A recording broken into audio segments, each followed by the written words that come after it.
Brought to you by 5paisa.com. Investing made easy and rewarding. Download the app now.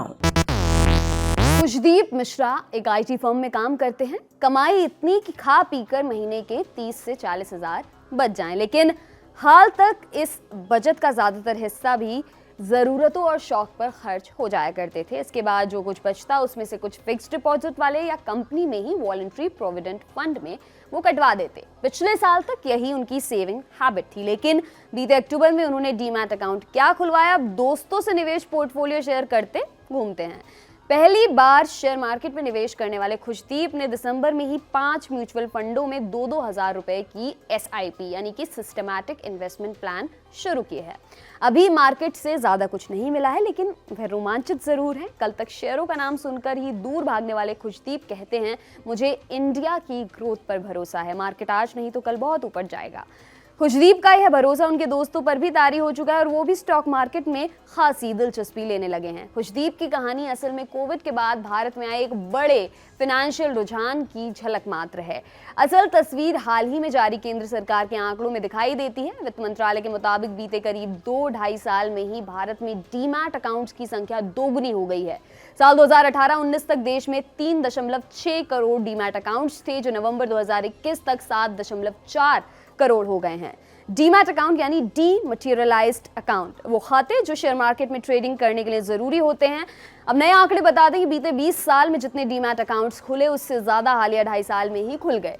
इन आंकड़ों पर खुद सरकार हैरान है और मार्केट एक्सपर्ट्स के अपने अपने वर्जन्स हैं इसको लेकर। लेकिन एक बात साफ है कि कोविड के समानांतर देश में एक और लहर चल रही है। लोग फिक्स्ड इनकम स्रोतों से छिटक कर तेजी से कैपिटल मार्केट और मार्केट लिंक्ड इंस्ट्रूमेंट्स में निवेश कर रहे हैं, दिलचस्पी दिखा रहे हैं। मोतीलाल ओसवाल फाइनेंशियल सर्विसेज में टेक्निकल एनालिस्ट इक्विटी रिसर्च चंदन तापड़िया ने दी लल्लन टॉप को बताया, आम आदमी की ओर से ऐसा मार्केट पार्टिसिपेशन पहले कभी नहीं दिखा। मैं इसके पीछे डिजिटलाइजेशन को सबसे बड़ी वजह मानता हूं। हर हाथ में स्मार्टफोन और इंटरनेट ने लोगों को ज्यादा जागरूक बनाया है। उन्हें देश, दुनिया और बाजारों की रियल टाइम न्यूज़ मिल रही है।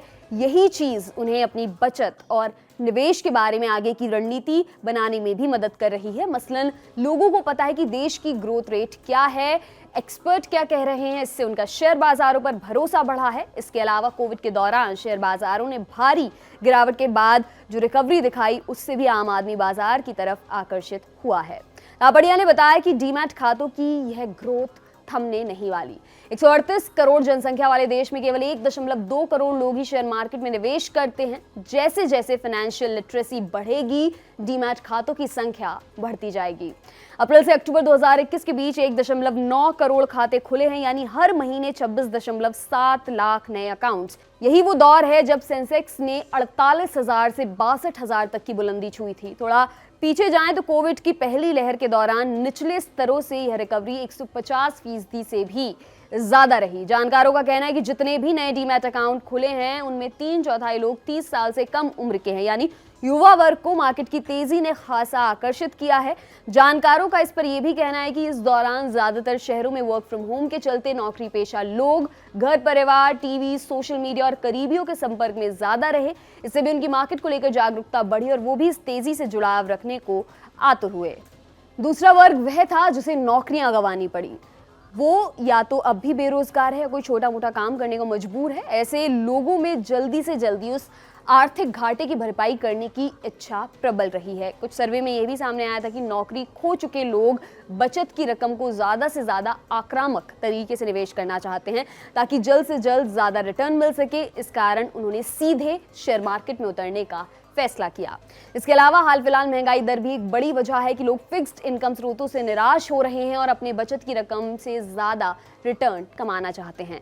एक्सपर्ट्स ये भी कहते हैं कि 2014 के बाद से आर्थिक मोर्चे पर कई बड़े रिफॉर्म के चलते भी इकोनॉमी और मार्केट में लोगों का भरोसा मजबूत हुआ है। इससे वे मार्केट लिंक्ड इन्वेस्टमेंट जरियों में पैसा लगाने का हौसला दिखा पा रहे हैं। PhD chamber of commerce and industry के चीफ इकोनॉमिस्ट SP शर्मा ने हमसे बातचीत में कहा, मैं इस ट्रेंड के पीछे 2 चीजों का योगदान खास तौर से मानता हूं। पहला, डिजिटल पेमेंट ने आम लोगों में भी फाइनेंशियल ट्रांजैक्शंस को लेकर एक तरह का भरोसा जगाया है। मोबाइल पर सारे काम हो रहे हैं जिनके लिए कभी बैंकों की लाइन में लगना पड़ता था। डीमैट खुलवाना भी चुटकी बजाने जैसा आसान हो गया। ऐसे में लोग इसे भी आत्मसात कर रहे हैं। दूसरा बड़ा श्रेय मैं आर्थिक सुधारों को देता हूं, जिसके चलते देश में बड़े पैमाने पर विदेशी पूंजी आई और घरेलू निवेश भी बढ़ा। इससे शेयर बाजारों को तेजी के लिए एक ठोस आधार मिला। इससे आम निवेशक भी खुद को थोड़ा खोल पाया और मार्केट की तरफ बढ़ा है। अब यहाँ पर विशेषज्ञ दो किस्म की बातें कहते हैं। एक तो देश में आर्थिक अस्थिरता के लिए नोटबंदी और जीएसटी को दोषी ठहराया जाता है। वहीं एक तबका ये भी कहता है कि तमाम समस्याओं के बावजूद नोटबंदी ने डिजिटल पेमेंट को बढ़ावा दिया। साथ ही जीएसटी आने से टैक्स को लेकर हुए अनुपालन में बढ़ोतरी देखी गई। इसके अलावा जनधन योजना का भी जिक्र आता है, जिसके तहत करीब 35 करोड़ आबादी बैंकों से जुड़ी। इसके अलावा कई क्षेत्रों में प्रत्यक्ष विदेशी निवेश यानी कि एफडीआई, बीमार और घाटे वाली कंपनियों के निजीकरण और लेबर रिफॉर्म के चलते भारत में निवेश का माहौल बना है। इन फैक्टर्स से बाजारों को बल मिला है। अब इस पूरे मामले में हमने ये भी पाया कि जिस तरह से डिजिटल पेमेंट और केवाईसी के बीच के संबंध थोड़ा और प्रगाढ़ हुए, लोगों को शेयर मार्केट और इससे जुड़े निवेश जरियों की ओर थोड़ा और बढ़ावा मिला। ब्रोकरेज फर्म CLSA के मुताबिक भारत में डिजिटल पेमेंट की वैल्यू $300 बिलियन सालाना पहुंच चुकी है। इसमें यूपीआई की हिस्सेदारी 60% तक है। साल 2026 तक भारत में डिजिटल पेमेंट की वैल्यू $1 ट्रिलियन को पार कर जाएगी। और सीधे सरल शब्दों में कहें तो मोबाइल से मामला थोड़ा आसान हो गया। इंटरनेट और थोड़ी सी पूंजी, एक खाता और एक आध ऐप, इतने से गाड़ी चल निकली।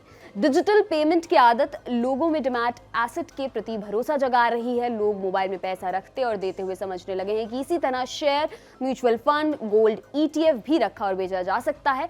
इससे उनमें निवेश आदतें बदलने और प्रयोग करने का हौसला आ रहा है। यही वजह है कि डीमैट खातों की संख्या भी डिजिटल पेमेंट के ही समानांतर बढ़ रही है। निवेश एक बहुत भंगुर और बहुत कयासों पर चलने वाली शय है। तमाम उलटबांसियां भी हैं। फायदे की बात होती है तो खतरे भी यहाँ पर होते हैं। पैसा आपका है तो विवेक भी आपका ही होना चाहिए। अपने विवेक और तमाम खतरों को ध्यान में रखते हुए निवेश करने का फैसला लें, हम यही कहेंगे। आपके लिए तमाम जानकारी जुटाई है हमारे साथी प्रमोद ने। मेरा नाम है दिव्यांशी। देखते रहिए दी लल्लन टॉप। शुक्रिया।